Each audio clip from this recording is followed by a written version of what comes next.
सच्चिदानन्दरूपाय विश्वोत्पत्त्यादिहेतवे तापत्रय विनाशाय श्रीकृष्णाय वयं नमः।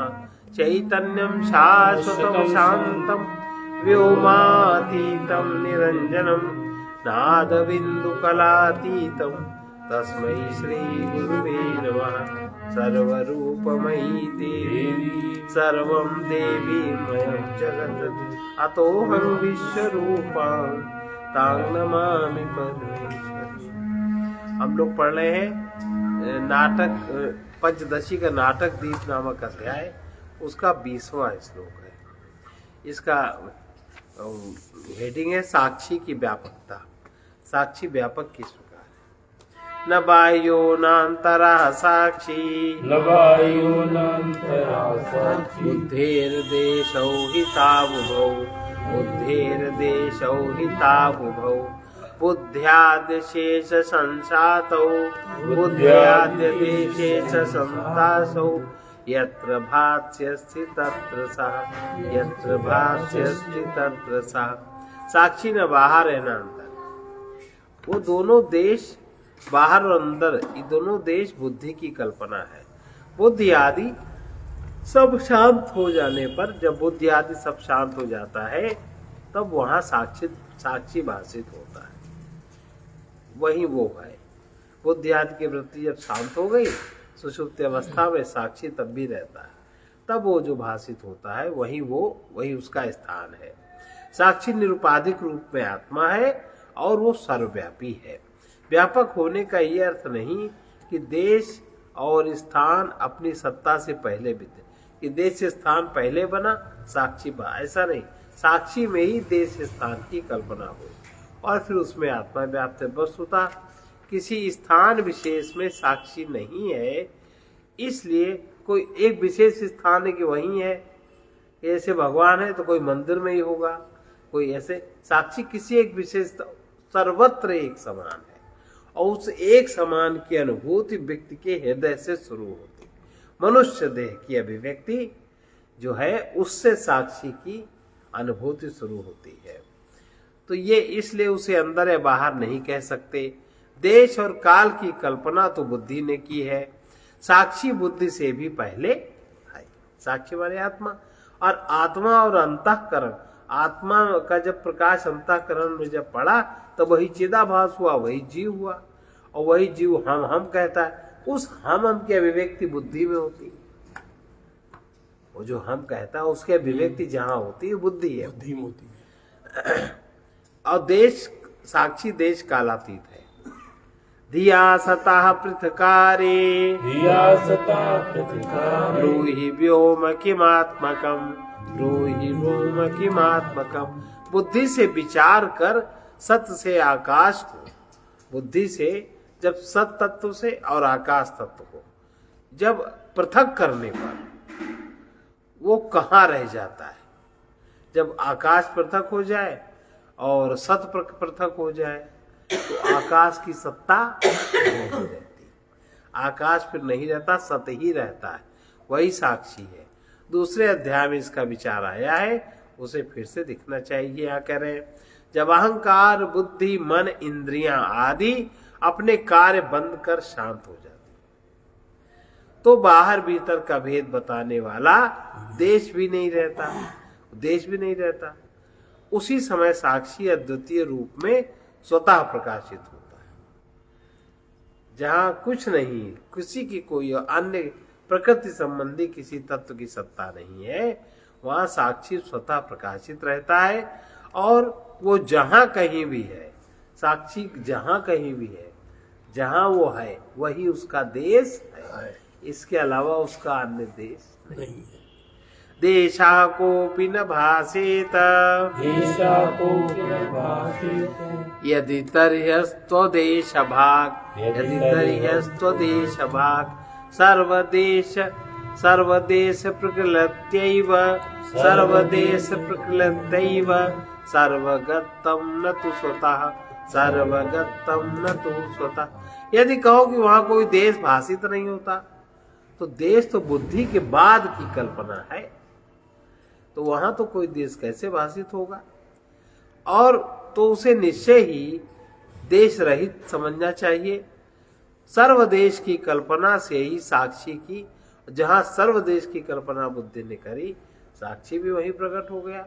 तो जो साक्षी के सर्वव्यापक कहा जाता है, वो सर्वदेश की कल्पना से साक्षी को सर्वव्यापक कहते हैं।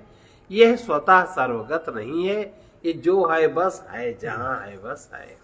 अहंकार सहित मन बुद्धि की वृत्तियां शांत हो जाने पर देश काल की प्रतीति भी नहीं होती।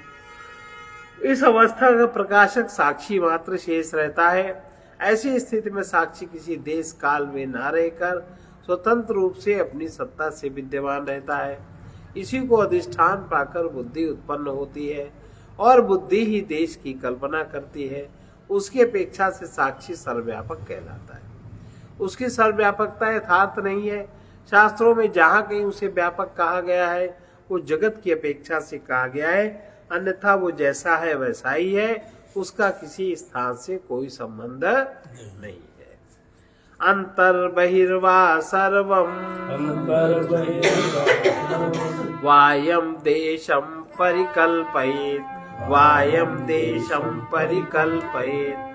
बुद्धिस्तदेशना साक्षी, बुद्धिस्तदेशगा साक्षी, तथा वस्तुषु योजयेत्, तथा वस्तुषु योजयेत्। बुद्धि जिस अंतर्देश और बहिर्देश, बुद्धि क्या कल्पना करती, शरीर के अंदर प्राण आदि जहाँ वो अंतर्देश है, और शरीर के बाहर जहाँ विषय आदि वो बहिर्देश है।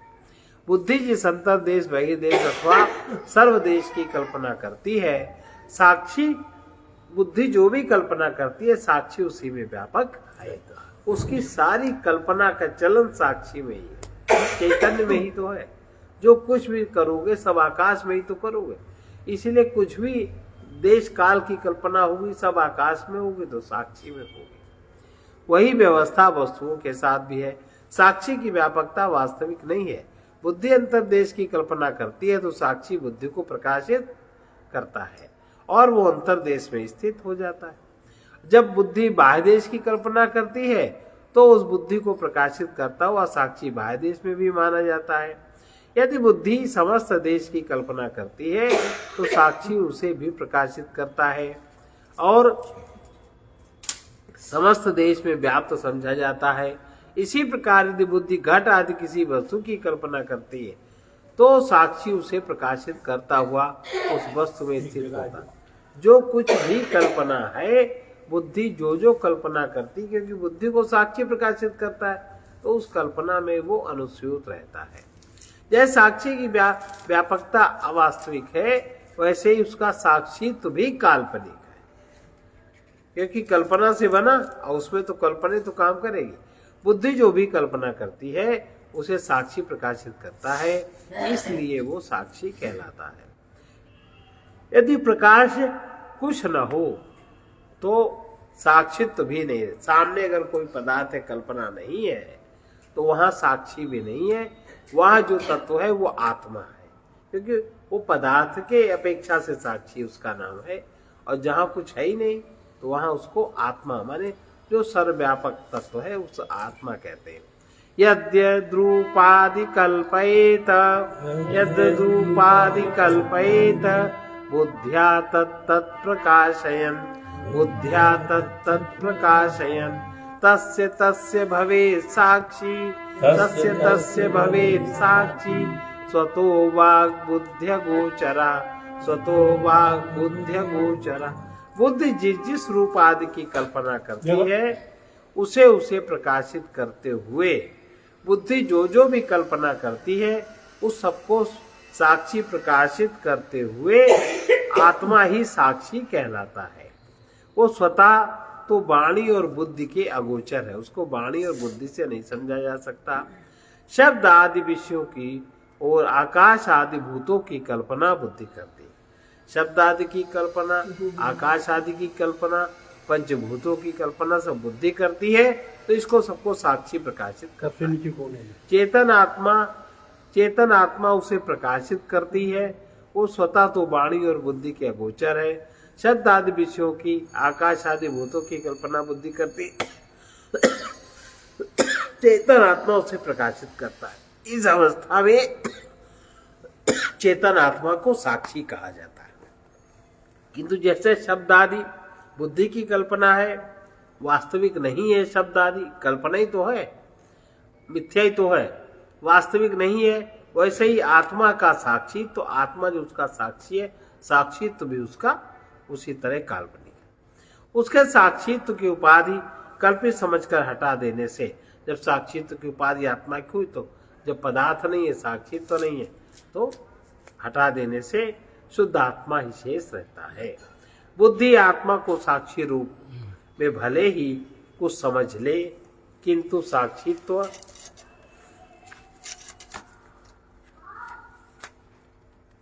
की उपाधि ना रहने पर वो बुद्धि के लिए अग्राही है। साक्षित्व कुछ भी समझ ले, जब साक्षी की उपाधि नहीं रहती तब बुद्धि उसको ग्रहण नहीं कर सकती, तब वो बुद्धि आदि को प्रकाशित नहीं कर सकता। आत्मा साक्षी प्रकाशित करेगा। साक्षी में एक परत माया से संबंधित भी है। अगर वो साक्षी की उपाधि ना रहे तो केवल आत्मा प्रकाशित नहीं कर सकता। ये समझिए, वाणी भी उसका निरूपण फिर नहीं कर सकती। साक्षी का तो निरूपण कर लेती, लेकिन आत्मा का निरूपण नहीं कर सकती। अब आत्मज्ञान का साधन, ये हम लोग कल सुनेंगे, थोड़ा बड़ा अध्याय है।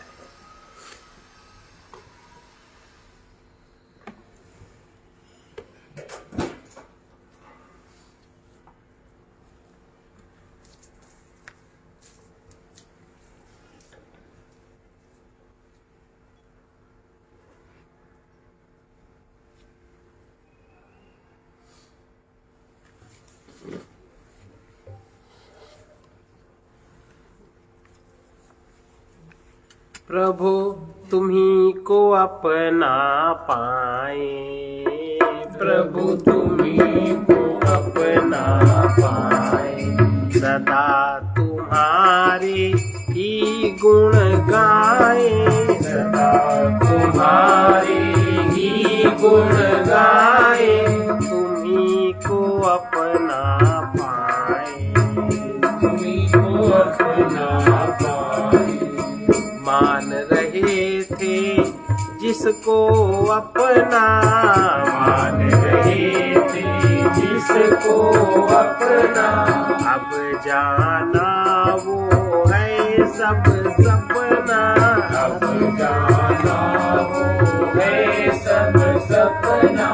एक तुम्ही से नेह लगाए, एक तुम्ही से नेह लगाए, सदा तुम्हारे ही गुण गाए, सदा तुम्हारे ही गुण गाए, तुम्ही को अपना पाए, प्रभु जी तुम्ही को अपना पाए। तुम्ही दिखाते चलो नाथ मग, तुम्ही दिखाते चलो नाथ मत, अधिक नहीं बस एक एक पग, अधिक नहीं बस एक एक पग, सकुशल हम तुम तक आ जाए, सकुशल हम तुम तक आ जाए, तुम्ही को अपना पाए, प्रभु जी तुम्ही पाए। रोक न दे मम प्रगति प्रलोभन, रोक न दे मम प्रगति प्रलोभन, लगा रहे तुम में ही ये मन, लगा रहे तुम में ही ये मन, मिटती जाए सब बाधाएं, मिटती जाए सब बाधाएं, सदा तुम्हारे ही गुण गाए, सदा तुम्हारे ही गुण गाए, तुम्ही को अपना पाए, प्रभु जी तुम्ही को अपना पाए।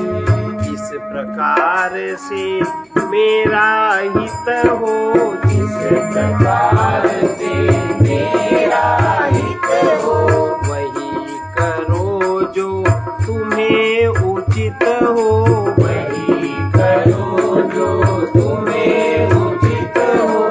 अब यह जीवन सफल बनाए, अब यह जीवन सफल बनाए, मिटती जाए सब बाधाएं, मिटती जाए सब बाधाएं, सकुशल हम तुम तक आ जाए, कुशल हम तुम तक आ जाए, तुम्ही को अपना पाए, तुम्ही को अपना पाए, ऐसे हम हो जाए ज्ञानी, ऐसे हम हो जाए ज्ञानी, रहे न मोह भ्रमित अभिमानी, रहे न मोह भ्रमित अभिमानी,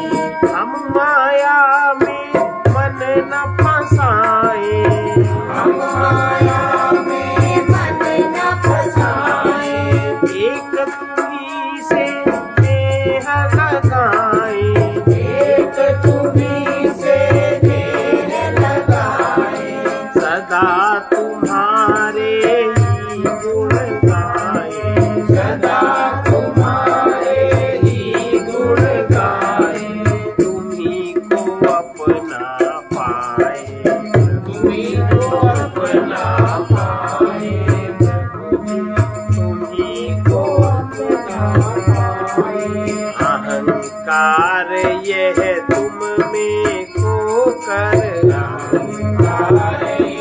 तुम में होकर, हे परमेश्वर तुम मैं होकर, परमेश्वर तुम मैं होकर, पथिक मुक्ति आनंद मनाए, पथिक मुक्ति आनंद मनाए, तुम्ही को अपना पाए, तुम्ही को अपना पाए, सदा तुम्हारे ही गुण गाए, सदा तुम्हारे ही गुण गाए, तुम्ही को अपना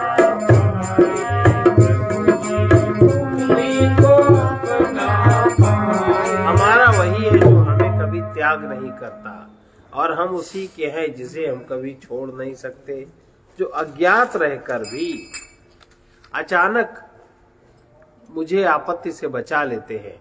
मेरा हित उन्हीं के हाथों सुरक्षित है। इस बात को जान लेना ही ज्ञान है। सर्वे भवन्तु सुखिनः, सर्वे सन्तु निरामया, सर्वे भद्राणि पश्यन्तु मा कश्चित् दुःखभाग्। कृष्णाय वासुदेवाय हरये परमात्मने प्रणतक्लेशनाशाय गोविन्दाय नमो नमः। उग्रवीर महाविष्णु उग्रवीर महाविष्णु ज्वलन्तं सर्वतोमुखं ज्वलन्तं सर्वतोमुखं नृसिंहं भीषणं भद्रं नृसिंहं भीषणं भद्रं मृत्योर्नमाम्यहम्। मृत्युमृत्योर्नमामि।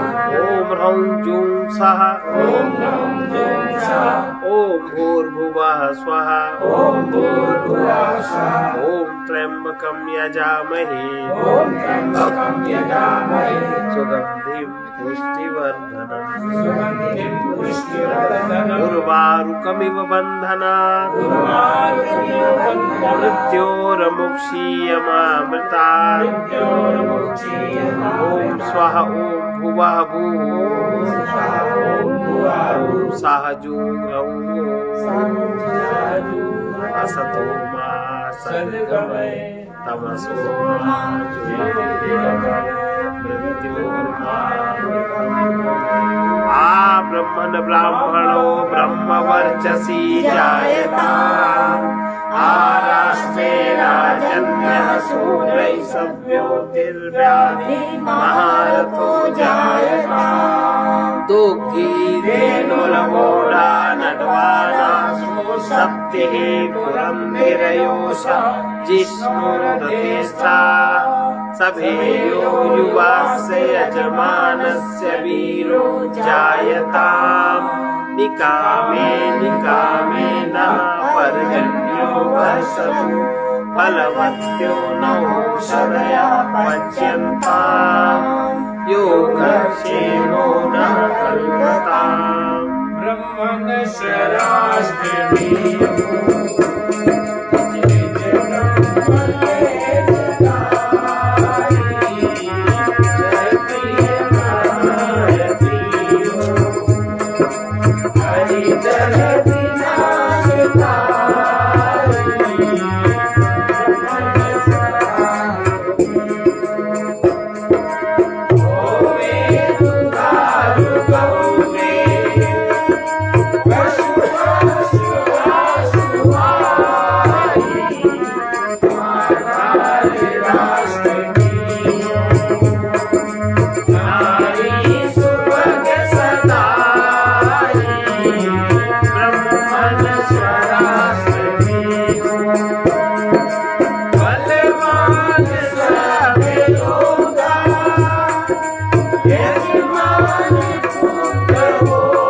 पूर्णमिदं पूर्णात् पूर्णमुदच्यते पूर्णस्य पूर्णमादाय पूर्णमेवावशिष्यते।